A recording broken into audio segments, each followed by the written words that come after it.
This move is a wonderful move in being that instead of having your foot on the wall, now we have our hands on the wall.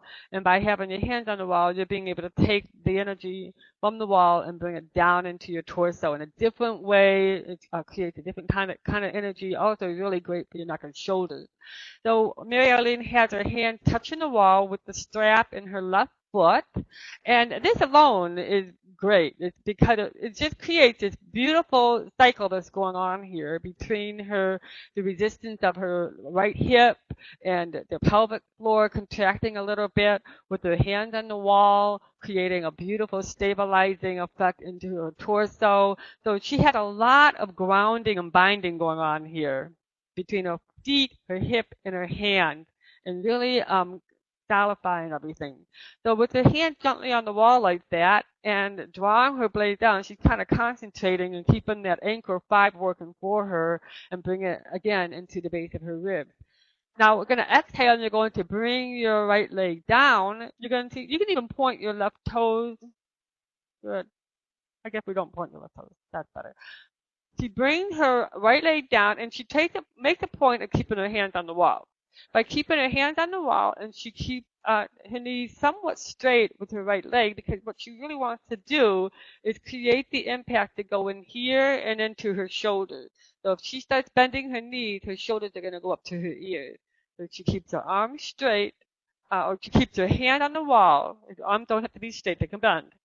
But she's going to allow the force with her hands on the wall to affect her torso and the mid-back. And then again, it's the resistance of the right foot that's creating all of this activity in here, with her having her strap with her right foot on the strap. Holding that and just allowing herself to kind of think about keeping that left hip down and also keeping both shoulders down nice and deep. And she can keep both shoulders down nice and deep because her hands are on the wall. You take a deep breath in, nice, and feel that energy packing in, everything's in perfect alignment. And she's looking right between her brows, allowing her muscle memory to really activate by just keeping her eyes steady and steadfast in one direction straight ahead, aligning right up with her spine. From here, Mary Arlene will now bring up her right leg. She's on exhalation with that. Take it all the way up. Beautiful. And then with that, having her hands on the wall, she'll begin to bring her chest up, and as you can see, she's creating some great impact here between her hand on the wall. She's lifting up that left leg, scooping deep in her core as she's bringing her right leg in. And that, so now you have not only the ground pushing you up, but the wall pushing you in, having your hand on there, creating a real nice dynamic here as she's inhaling deep and leaning in with her hand pressing away. Good. Keeping that core nice and solid. Very good.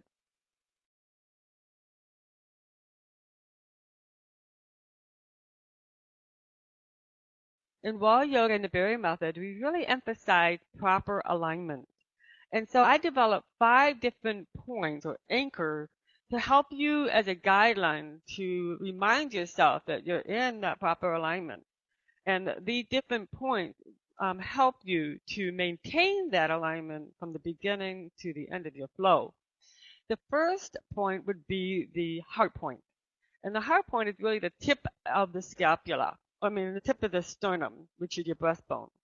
And what that is, Mary Arlene actually can face the opposite direction that way. There you go. And she's going to lift up her chest, as you can see the difference between her shoulders rolled forward and then her blades are back. The second one is the thoracic 7, the T7. And that one, if you were to turn the back, is that you're taking the 2 shoulder blades, the scapula, and you're wanting to drop them down to your hip and bring them together. So it's bringing those muscles together, contracting the rhomboid muscles right in the middle of your back. And as you pull them together and you drop your blade down, you're really kind of thinking of just one point. And that's the T7 point right here, right into the last thoracic. And by you just gently touching that area or mentally focusing in that area, you're going to find that if you just connect to that one spot, everything falls right into place. So you pull together into that T7 point. The third point is the pubic point. And I'm going to have Mary Arlene face forward. Good. Now, the pubic point is just a nice guideline in tipping your pubic bone in a little bit. It's just a little bit. Good. So what happens is by her tipping a pubic bone in a little bit, and by bringing the heart point up and open, and then by her bringing the T7 point together and down, those three areas right there, these are 3 points that we've covered so far, she's able to really start stacking up really nice. And she's able to kind of like feel when you tip your pubic bone in and you open up, you're beginning to engage into your pelvic floor and lift up your pelvic floor in that scooping sensation, like it's zipping up a pair of jeans. So that pubic point is really important in kind of feeling and engaging and putting your whole torso in that perfect position so that as you proceed in your workout, you'll be able to have a solid foundation to recruit from, which is your torso.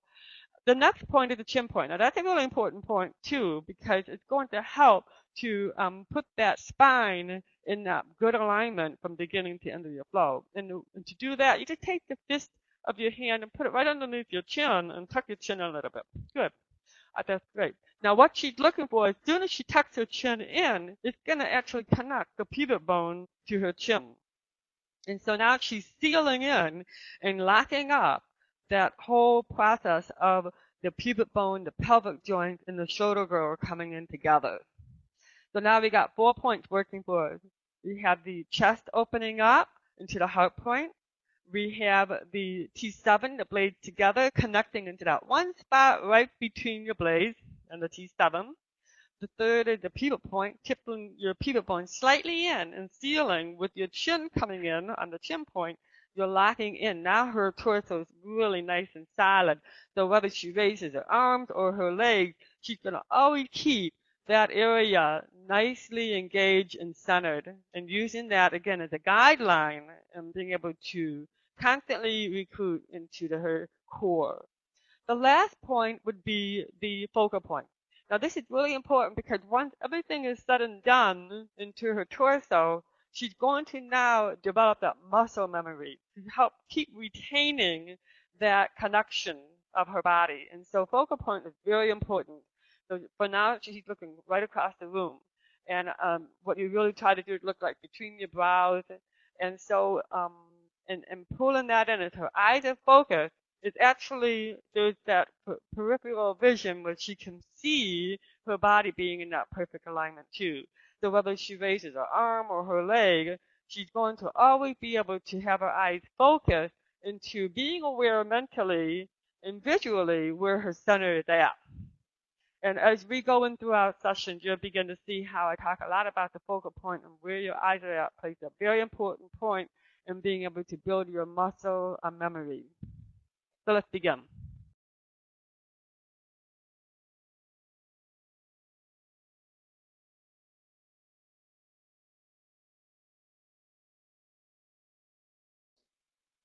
Okay, our next move is a half lotus pose. And what we're going to do is you're facing the wall, and you're sitting on your sit bone. And I want you to sit up right for a minute. And even put your hands behind your back a little bit.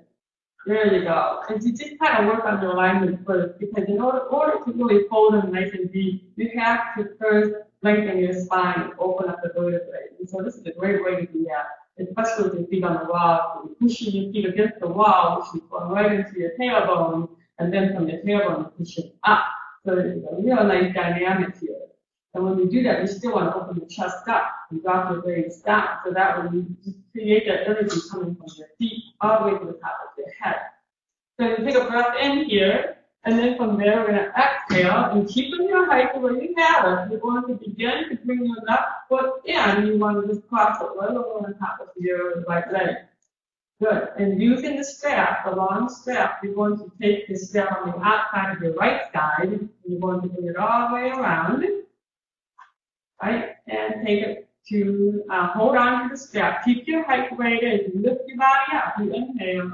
And then from there, you exhale. You fold your body in with your hand to the strap. So as you can see, she's got the strap going around her left foot, going through her back, pass it onto the opposite side. And then she holds the strap with her hand. She's able to stretch out really good into her left hip. But at the same time, fold real nice and deep as she's holding on that strap. As you can see, there's a lot of things going on here. but just using extra binding poses here and alignment using the strap to hold yourself in and keep holding, touching the wall with your hand to allow yourself to get that deep stretch into your left hip. Taking a deep breath in as you're breathing in and leaning your chest forward and your crown of your head to the brick wall. And then you exhale and come back up.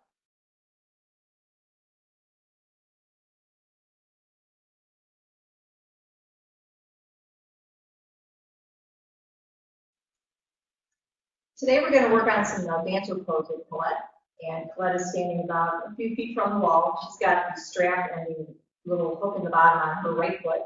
And she's going to take the strap over her right shoulder and grab the strap with both hands. But just find her balance to start with and see how you make sure before you start this pose that you're nice and warmed up in your shoulders, because it is quite a shoulder stretch too. But she has her foot straight up. She wants the knee to be facing down toward the floor and not out to the side. You don't want this where your hip is torqued out to the right. You want it facing straight down to the floor. She's looking straight ahead at the wall. Then she's going to my left hand. Yeah, she's got her knee pointing down to the floor, and then she's going to take her left hand to the wall, correct? And then she's just going to start to execute the pose by starting to come forward, bring her chest toward the wall, toward the floor, and just pulling on the strap with her right hand, and just increasing the back bend here and looking up to the ceiling. Now to notice with this pose, this nice long strap that we have, Colette is able to use this nice long strap to be able to get the stretch not only here and then you're also in your quad, but it also comes all the way down a nice straight right arm. It really helps for her to really engage in her shoulder blade and her scapula. So that having this nice aid, and like I said, and depending on your flexibility, you can always even tighten up and come further up. It just depends on how open you are. But again, don't lose your alignment just because you're trying to get fancy with your pose. Make sure you always have correct alignment. That is key.